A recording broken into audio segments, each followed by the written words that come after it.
Hey guys, in today's video I will tell you how much does Dr. Henna Straits makes on YouTube. So if you wanna know, then watch the video till end and subscribe the channel to know how much your favorite YouTuber earns.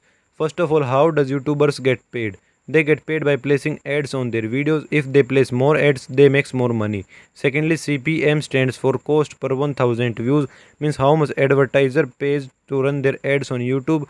Average CPM is $4 and the earning depends on many factors, from where the video is watched, how long the video is watched.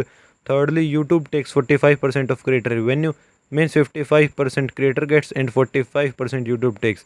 Now let's take a look at their channel analytics. It has total of 177,000 subscribers and total 59 videos and 20.8 million views total on their lifetime channel. Let's take a look at their estimated revenue. How much does it makes annually, monthly from YouTube?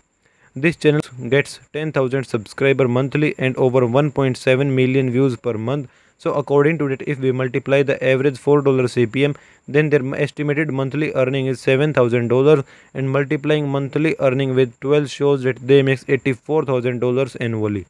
So hope you get to know how much does Dr. Henna Straight makes on YouTube. So I hope you enjoyed the video. If you want to know earning of other YouTuber, comment down their channel name and like the video, and don't forget to subscribe.